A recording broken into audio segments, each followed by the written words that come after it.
kami. Ditonton sampai akhir ya, oke?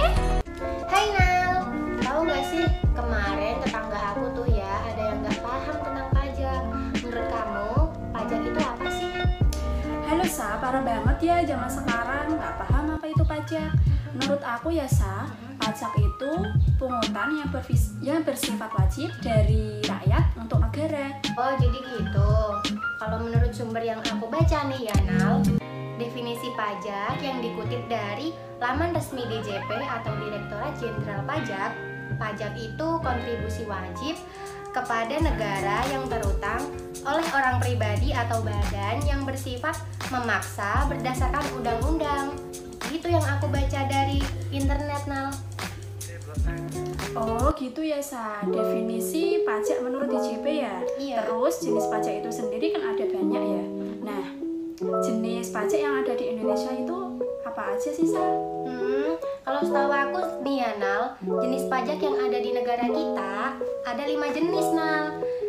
Biar teman-teman yang di rumah juga tahu, aku sebutin ya. Yang pertama ada pajak penghasilan atau disebut juga dengan PPh. Yang kedua ada pajak pertambahan nilai atau PPN. Dan yang ketiga ada pajak bumi dan bangunan atau PBB. Yang keempat bea materai, serta yang terakhir ada pajak penjualan atas barang mewah atau disebut juga dengan PPNBM. Gitu Nal. Ngomong-ngomong tentang pajak, aku masih bingung tentang pajak yang ketiga tadi loh, pajak bumi dan bangunan. Kamu tahu nggak sih apa itu pajak bumi dan bangunan? Oh, pajak bumi dan bangunan. Itu sih aku tahu Sa. Jadi, pajak bumi bangunan yaitu pungutan atas tanah dan bangunan yang muncul karena adanya keuntungan atau kedudukan sosial ekonomi bagi seseorang atau badan yang memiliki suatu hak atasnya atau memperoleh manfaat daripadanya. Setahu aku ya Nal, jika kita lihat dari sifatnya, pajak bumi dan bangunan ini pajak yang bersifat kebendaan bukan sih Nal? Itu maksudnya gimana sih? Bener banget Sa, itu maksudnya menurut pemahaman aku ya, besaran pajak terutang itu ditentukan dari keadaan objek atau keadaan subjeknya. Nah, keadaan objek itu sendiri yaitu bumi atau bangunannya. Sedangkan keadaan subjeknya tidak ikut menentukan besarnya barang atau besarnya pajak yang akan dipungut. Jadi gitu Sa. Terus di sini aku agak kurang tahu subjek pajak bumi dan bangunan itu siapa aja sih Sa?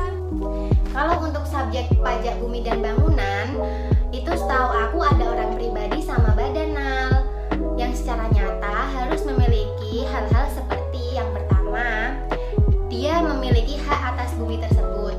Yang kedua, dia memperoleh manfaat atas bumi tersebut. Dan yang ketiga, dia memiliki bangunan, kemudian menguasai bangunan tersebut, dan dia memperoleh manfaat atas bangunan tersebut. Ngomong-ngomong, kalau ada subjeknya, pasti ada objeknya dong ya. Untuk objek pajak sendiri itu seperti apa sih? Aku masih agak bingung soalnya. Oh, maksudnya objek pajak bumi dan bangunan ya? Untuk objek pajak bumi dan bangunan itu dibagi menjadi dua Sa. Ada objek bumi dan objek bangunan. Kalau objek bumi itu bisa berupa sawah, ladang kebun, sedangkan objek bangunan itu bisa berbentuk seperti rumah tinggal, bangunan usaha, gedung bertingkat, pusat perbelanjaan, pagar mewah, kolam renang, dan jalan tol Sa. Tapi Nal, apa semua objek pajak bisa dikenakan PBB?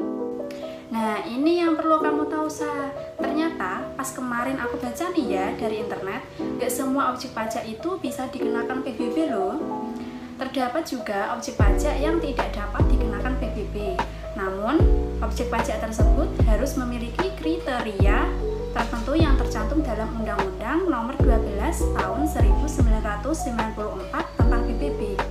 Terus contoh-contoh objek yang tidak kena PBB itu apa aja Nal?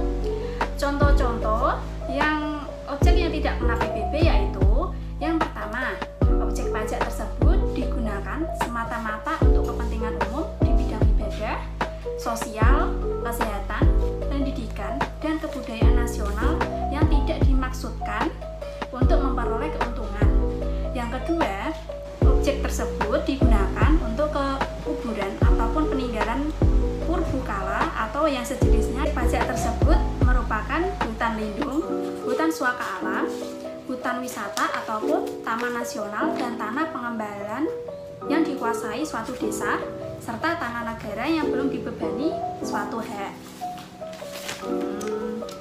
Terus yang kelima yaitu objek pajak itu digunakan oleh badan atau perwakilan organisasi internasional yang ditentukan oleh Menteri Keuangan.